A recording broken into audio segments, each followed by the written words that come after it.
ব্যাপারটা এরকম যে মনে করেন যদি শরিয়া কায়েম হয়, পরের দিন মনে হয় সব মানুষকে শহরের সেন্টারে নিয়ে যাওয়া হবে, তারপর গরম লোহার রড মানুষের চোখের মধ্যে ঢুকায় দেওয়া হবে, তারপর কুড়াল দিয়ে কোপায় কোপায় সবার হাত পা কাটা হবে, তারপর মনে করেন প্রত্যেক বাসার সামনে প্রহরী থাকবে, কে সালাতে গেল না তাকে টেনে হিচড়ে বাইর করে নিয়ে আসবে, তারপর সবাইকে গুনে গুনে দৌড়া মারা হবে।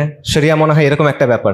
শরিয়া মনে হয় এরকম ভয়ঙ্কর একটা ব্যাপার যে শরিয়া কায়েম হওয়ার পর মানুষের লাইন লেগে যাবে, সবাই ছাদে উঠে লাফ দিবে আত্মহত্যা করার জন্য। শরিয়া কায়েম হলে মনে হয় মারা বাচ্চাদের নদীতে ভাসায় দিবে। শরিয়া কায়েম হলে মনে হয় হাজার হাজার লক্ষ লক্ষ কোটি মানুষ রিফিউজি হয়ে যাবে।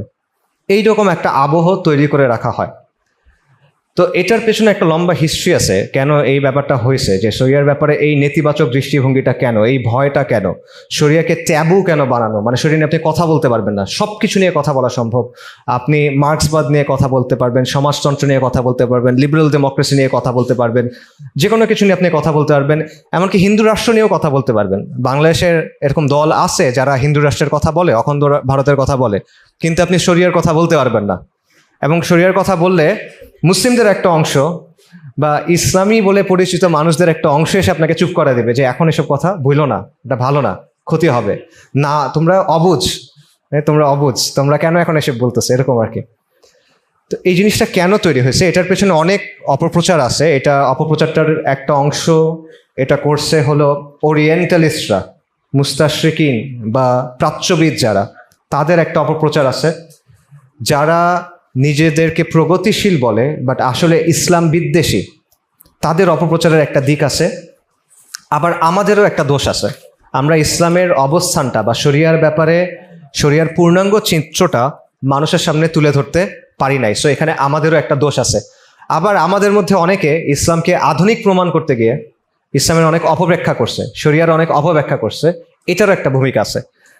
তো আমি যেটা চেষ্টা করব সেটা হলো শরিয়ার ব্যাপারে এরকম কিছু ভুল ধারণা উল্লেখ করে সেগুলো একটু ভাঙাবার চেষ্টা করবো ইনশাআল্লাহ তাআলা। এটা দুটো কারণে করা। প্রথম কারণটা হলো যখন আমরা আল্লাহ আযজা ওয়া জাল্লার সামনে গিয়ে দাঁড়াবো তখন যেন তার দ্বীনের ব্যাপারে আমাদের মধ্যে কোনো সন্দেহ না থাকে এবং আমরা পূর্ণ সন্তুষ্টি নিয়ে আল্লাহ আযজা ওয়া জাল্লার সামনে মুখোমুখি হতে পারি, তার দ্বীনের ব্যাপারে পূর্ণ সন্তুষ্টি নিয়ে। রাদিতু লাকুমুল ইসলামা দীনা, এই অবস্থায় যেন আমরা যেতে পারি। আর দ্বিতীয় যেটা, সেটা হলো শরিয়ার ব্যাপারে কথা বলা, শরিয়ার চেতনা থাকা, শরিয়ার প্রতি ভালোবাসা থাকা, শরিয়া প্রতিষ্ঠা করার ইচ্ছা থাকা, এটা ইমানের দাবি। এটা প্রত্যেকটা মুসলিমের আবশ্যক দায়িত্ব। অ্যাটলিস্ট ভালোবাসাটা থাকা, অ্যাটলিস্ট চেতনাটা থাকা, অ্যাটলিস্ট ইচ্ছাটা থাকা। এটা আমাদের সমাজ থেকে অনেকটাই হারায় গেছে। আবারও বলতেছি, ইভেন ইসলামী বলে পরিচিত যে সম্প্রদায় বা সমাজের যে অংশ, তাদের মধ্যে থেকেও এটা হারায় গেছে। এই কারণে এই জায়গাটাতেও আমাদের একটু কাজ করা প্রয়োজন। পাশাপাশি একটা বিষয় মনে রাখা যে শরিয়ার বিকল্প কি, এটা একটা বাইনারির মতো। বাইনারিতে কি থাকে, দুটো অপশন থাকে, হয় 0 অথবা 1, রাইট, আর কিছু না। তো শরিয়ার ব্যাপারটাও বাইনারির মতো। যদি শরিয়া না থাকে তাহলে কি থাকে, জাহেলিয়াত থাকে। শরিয়াত না থাকার মানে হলো জাহেলিয়াত থাকা। এখানে বিকল্প আর কিছু নেই, তৃতীয় আর কোনো অপশন নাই। হয় আল্লাহর আইন থাকে, নইলে তাগুতের আইন থাকে। হয় আল্লাহর নিজাম থাকে, নইলে কুফরের নিজাম থাকে। সো এই বিষয়টাও স্পষ্ট হয়ে বোঝা। এবং বর্তমানে এই বিশ্বে আমরা অধিকাংশ জায়গায়, 99% জায়গায় আমরা এই জাহেলিয়াতের মধ্যে আছি। এবং এই নব্য জাহেলিয়াত একদিকে আমাদের দুনিয়াকে, আখিরাতকে নষ্ট করতেছে, এটা তো অবশ্যই, পাশাপাশি আমাদের দুনিয়াকেও নষ্ট করতেছে এবং আমাদেরকে সত্যের ব্যাপারে ভুলায় রাখতেছে। সত্যের ব্যাপারে আমরা বেখবর হয়ে আছি। সো এটাও আমাদের বোঝা দরকার যে শরীয়ত না থাকার মানে হলো জাহেলিয়াতের মধ্যে থাকা। আচ্ছা, ভুল ধারণা আমরা 8-9টার মতো মনে হয় আছে, আমরা একটা একটা করে বলি। প্রথম ভুল ধারণা সেটা হলো শরিয়া একটা নিছক আইনি ব্যবস্থা। এটা আমাদের অনেকের ধারণা আছে যে শরিয়া হলো একটা অনেকগুলো বিধিনিষেধ, অনেকগুলো রুলস অ্যান্ড রেগুলেশনসের কম্পাইলেশন, অনেকগুলো নিয়ম, এটা অনেকগুলো আইন, এটা একটা পেনাল কোডের মতো। ব্যাপারটা এরকম না। শরিয়ার মধ্যে অবশ্যই বিধিনিষেধ, হুকুম, আহকাম, আইন আছে, কিন্তু এটা শরিয়ার একমাত্র অংশ না। ঠিক আছে, শরিয়া একটা সামগ্রিকভাবে একটা মরাল, এথিক্যাল, লিগাল সিস্টেম, যেটা আল্লাহর পক্ষ থেকে আমাদেরকে পাঠানো হয়েছে। এবং এই সিস্টেমটা কেন পাঠানো হয়েছে, যাতে বনি আদম তার যে দায়িত্ব আছে আল্লাহর খালিফা হিসেবে জমিনে, সেই দায়িত্বটা সঠিকভাবে পালন করতে পারে। শরিয়া পাঠানো হয়েছে যাতে করে হাক্কুল্লাহ এবং হাক্কুল ইবাদ, বান্দার হক এবং আল্লাহর যে হক, সেটা যেন আমরা সঠিকভাবে পালন করতে পারি। শরিয়াটা হলো ওই সিস্টেম যেটার মধ্য দিয়ে আপনি ওই রকম মানুষ তৈরি করতে পারবেন যেরকম মানুষ আল্লাহ আমাদের চান যে আমরা ওরকম হই। তো শরিয়ার মধ্যে অবশ্যই বিধিনিষেধ আছে, কিন্তু নৈতিকতা আছে, মূল্যবোধ আছে, আদর্শ আছে, এবং শরিয়া সামগ্রিকভাবে ওই সিস্টেম যেটা একটা আদর্শ মুসলিমকে তৈরি করবে।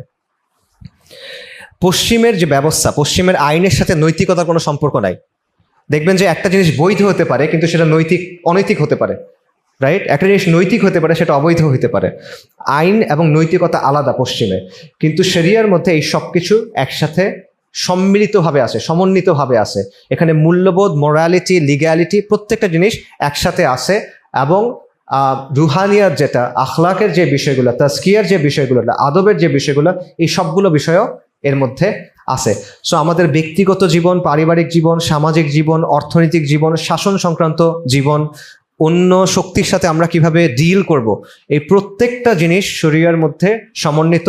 এবং এর সামগ্রিক উদ্দেশ্য হলো যে তাকওয়ার প্রতিফলন, তাকওয়ার প্রতিষ্ঠা সমাজের মধ্যে, শাসনের মধ্যে, ব্যক্তির মধ্যে। কাজেই শরিয়া শুধুমাত্র একটা আইনি ব্যবস্থা না, এটা শুধুমাত্র একটা পেনাল কোড টাইপের কোনো কিছু না। দ্বিতীয় যে পয়েন্ট, এই অবস্থা কিভাবে হলো? আজকে পৃথিবীতে প্রায় 50টার বেশি মুসলিম দেশ আছে, মানে মুসলিম সংখ্যাগরিষ্ঠ ভূখণ্ড। এই 50টার বেশি মুসলিম সংখ্যাগরিষ্ঠ ভূখণ্ড থাকার পরও সেখানে শরিয়া নাই, অধিকাংশ দেশে নাই, একটা দেশে হয়তো বা আছে। এই অবস্থাটা কেন? এটা নিয়ে আমাদের মধ্যে ভুল ধারণা আছে। আমরা অনেকে এটা নিয়ে চিন্তা করি না, বেখবর। আমরা ধরেই নেই যে এভাবেই মনে হয় সবসময় ছিল। আবার আমরা অনেকে হয়তো বা মনে করি এরকমই শরিয়া শাসন আর বর্তমান যে শাসন আছে এর মধ্যে খুব বেশি পার্থক্য নাই। আগে হয়তো বা রাজা বাদশাহ ছিল, এখন প্রেসিডেন্ট, প্রধানমন্ত্রী এগুলো আসছে। অথবা এই জায়গায় আমাদের মধ্যে একটা গ্যাপ আছে যে পরিবর্তনটা কিভাবে হলো। এই বিষয়টা ভালোভাবে জানা প্রয়োজন, তা না হলে আপনি সমস্যাটা বুঝবেন না। সমস্যা না বুঝলে আপনি সমাধানের পথ বের করতে পারবেন না, এটা পসিবল না। একসময় মুসলিম ভূখণ্ডগুলো, আজকে যেগুলোকে আমরা মুসলিম অধ্যুষিত ভূখণ্ড বলি, এগুলো ইসলামী শাসনের অধীনে ছিল। এগুলো ইসলামী শরিয়া দ্বারা শাসিত হতো। এগুলো পারফেক্ট ছিল না, 100 ছিল না, 100 হয় না। নবী সাল্লাল্লাহু আলাইহি ওয়াসাল্লামের পরে, খোলাফায়ে রাশিদিনের পরে কেউ 100 না। আমরা যাদেরকে অনেক সম্মানিত মনে করি, সালাহউদ্দিন আইয়ুবী রাহিমাহুল্লাহ, আওরঙ্গজেব রাহিমাহুল্লাহ, কুতুজ, বাইবারাস, এদের ক্ষেত্রেও আপনি দেখবেন তাদের অনেক সমালোচনার জায়গা আপনি পাবেন যদি আপনি নিরপেক্ষভাবে দেখেন। বাস্তব এটা, উলামায়ে কেরাম এগুলো আলোচনা করে গেছেন।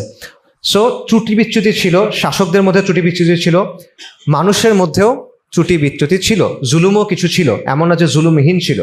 কিন্তু সামগ্রিকভাবে সিস্টেমটা ছিল শরিয়া, ইসলামিক শরিয়া।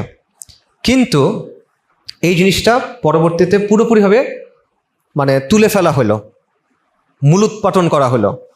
এটা কখন ঘটলো? এটা ঘটলো যখন ইউরোপ থেকে, আজকের যে ইউরোপ, সেখান থেকে পশ্চিমারা আমাদের এখানের জায়গাগুলো দখল করে নিল, যেটাকে কলোনিয়ালিজম বলে বা উপনিবেশবাদ বলে। তারা এখানে ব্যবসা করার নাম দিয়ে আসলো, এসে এখানে ক্ষমতা দখল করলো।